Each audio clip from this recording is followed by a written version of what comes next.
Salut, bienvenue à toi dans l'épisode numéro 8 du podcast Être libre, le podcast qui t'aide à construire ta liberté jour après jour. Je suis ravie de te retrouver. Alors pour les personnes qui sont là pour la première fois, qui tombent sur ces épisodes et ce podcast pour la première fois, je vais me présenter très rapidement.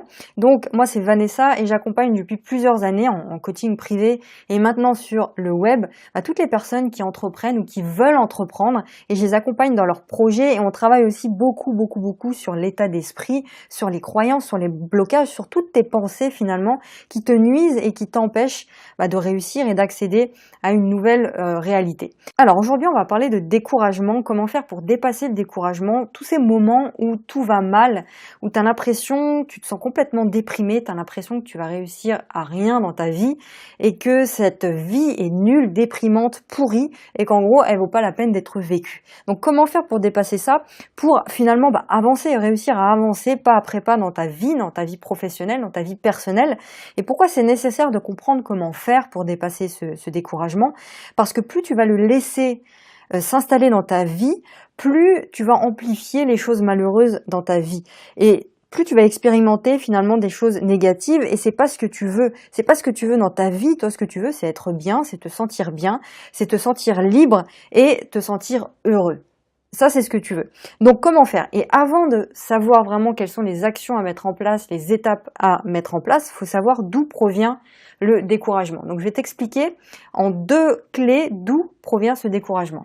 Alors déjà, il se crée à cause de 2 fonctionnements, encore une fois, dans ton esprit. Le premier fonctionnement, c'est soit tu vas regarder vers le passé tous les moments négatifs qui sont liés à une situation que tu es en train de vivre à l'heure actuelle. Ça, c'est le premier fonctionnement en général qu'on a et qui crée le découragement. C'est-à-dire que je vais te donner un exemple. Par exemple, tu te lances dans un projet, voilà, tu as lancé ton projet depuis quelques semaines par exemple, et puis tu stagnes, tu n'arrives pas à avancer. Et donc, ce qui va se passer, c'est que tu vas regarder par le passé tous ces moments où tu as lancé des projets aussi, et des projets qui se sont mal passés, où tu as stagné aussi. Et ces choses-là que tu as vécu, c'est des choses qui sont un petit peu similaires à ce que tu es en train de vivre là. Donc, tu vas te dire que c'est une répétition encore et encore de ce que tu as déjà vécu. Et voilà. Et ça, c'est un fonctionnement qu'on fait tous, qu'on crée tous dans notre esprit. Cette capacité qu'on a de prendre le passé et de le faire revivre dans le présent. Un autre exemple, par exemple, dans ta relation de couple, imagine que il y a des tensions aujourd'hui dans ta relation de couple, que ça va pas trop, tu vas te souvenir de tous ces moments passés dans tes autres relations où justement il y a eu le même type de tension, où tu t'es senti seul, où ça n'allait pas trop, et tu vas projeter ici dans le présent en fait la même chose que ce qui s'est passé par le passé. Et donc tu vas te dire que tu vas pas t'en sortir, que ça va reproduire exactement les mêmes schémas, et donc ça va te décourager, c'est lourd, ça te pèse et c'est difficile. Donc ça c'est le premier fonctionnement, aller fouiller dans le passé et se dire que ce qu'on est en train de vivre, c'est la même chose et qu'on va sans cesse renouveler les mêmes erreurs. Le deuxième cas, le deuxième fonctionnement qu'on a en fait dans notre esprit, c'est qu'on va projeter une pensée négative dans le futur. Par exemple, si tu te dis que par le passé, tu n'as jamais eu d'argent, tu vas te dire que ça va être la même chose dans le futur, que tu n'auras jamais d'argent. Donc tu vas penser à tous ces moments négatifs où tu n'avais pas un rond et tu vas les projeter dans l'avenir.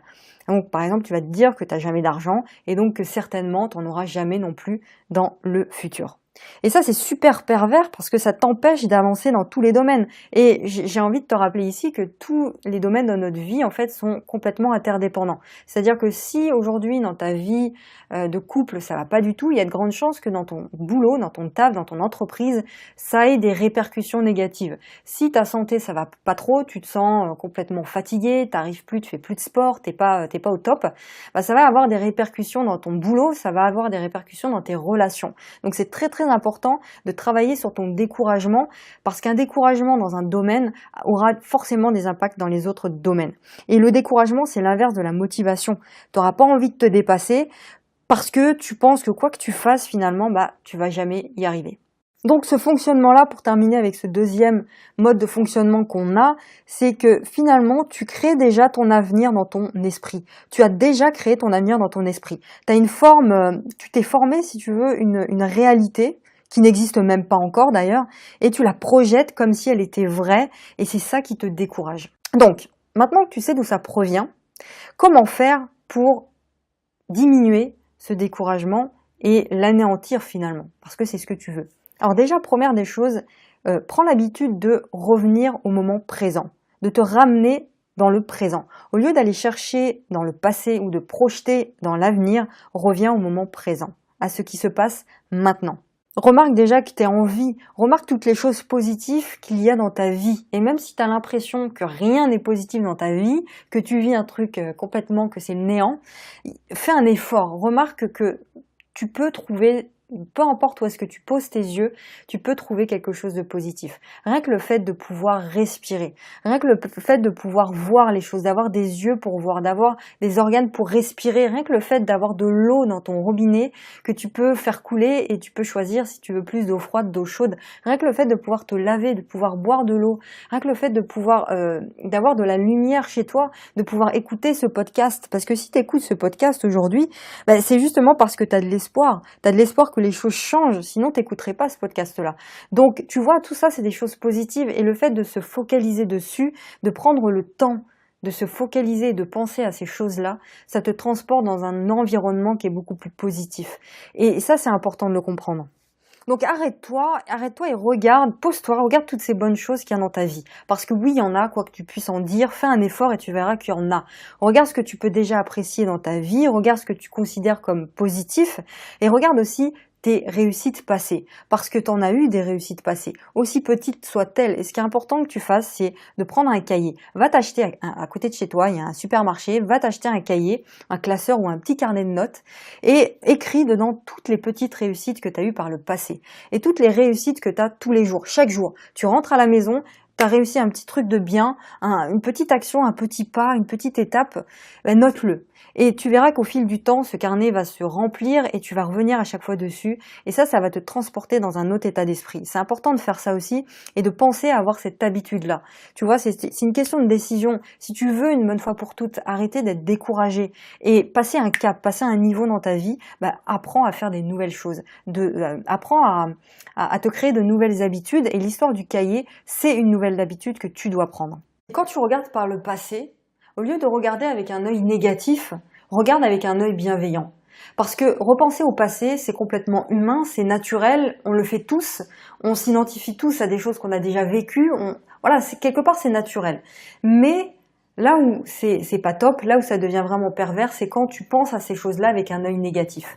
Au lieu de ça, pense avec un œil bienveillant. Regarde tous ces moments difficiles qui t'ont forgé, que tu as surpassé et qui t'ont permis d'être la personne que tu es aujourd'hui. Parce que peut-être que tu as surpassé ces moments difficiles en ayant une idée, tout à coup une idée qui t'ont permis d'avancer. Peut-être que tu as fait une action, même insignifiante, qui t'ont permis d'avancer. Donc aujourd'hui, tu peux reproduire tout ça. Aujourd'hui, tu peux être capable de t'en sortir malgré le découragement. Parce que du découragement, t'en as eu par le passé aussi. Et tu t'en es sorti puisque tu es là aujourd'hui. Donc tu peux reproduire tout ça aussi aujourd'hui. Donc pense avec un œil bienveillant. Donc finalement, pour terminer, si tu apprécies tout ce que tu as déjà autour de toi, si tu apprécies le moment présent et tout ce qu'il y a de bon pour toi dans le présent, et si tu es capable deuxièmement de regarder tous les moments de victoire dans ta vie, tu en as fait la liste sur ton cahier, à un moment donné, le découragement, il va pas rester. Tu vas l'anéantir, tu vas le déstabiliser. Pourquoi ? Parce que tu peux pas ressentir deux émotions en même temps. Tu peux pas ressentir deux types d'émotions en même temps. Tu peux pas à la fois ressentir une émotion négative et une émotion positive en même temps. Donc si tu es dans la gratitude, si tu es dans le moment présent, si tu es dans le bien-être, si tu te sens bien, tu peux pas en même temps être découragé. Tu peux pas en même temps te sentir mal. Tu comprends ça ? C'est essentiel de comprendre ça. Donc, quand tu te sens bien, le découragement, il a plus sa place. Donc là, tu passes un cap dans ta vie, tu passes un niveau.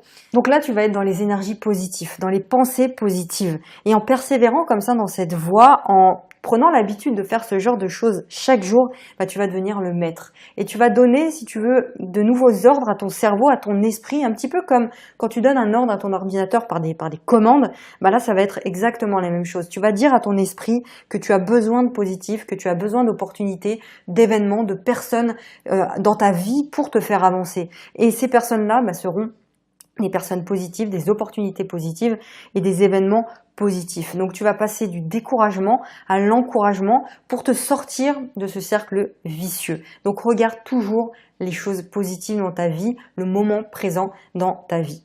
Donc voilà par rapport à cet épisode, j'espère qu'il a pu t'aider. Si tu penses qu'il peut aider d'autres personnes aussi, n'hésite pas à partager ce podcast sur tes réseaux sociaux, par mail ou peu importe, pour justement faire connaître le podcast. Et puis, si tu es sur YouTube, n'hésite pas à mettre un petit like, un petit j'aime et un petit commentaire aussi dans la description, enfin dans les commentaires tout simplement, et à t'abonner à la chaîne si c'est pas encore fait. Et si tu es sur les plateformes de podcast, n'hésite pas à me suivre sur ces podcasts et à mettre une note, un avis pour faire connaître encore plus le podcast. Voilà, il y a des liens aussi dans la description, tu peux aller voir tout ça si tu es curieux et n'hésite pas à me contacter si tu as des questions. Voilà, je te retrouve demain pour le prochain podcast. Ciao!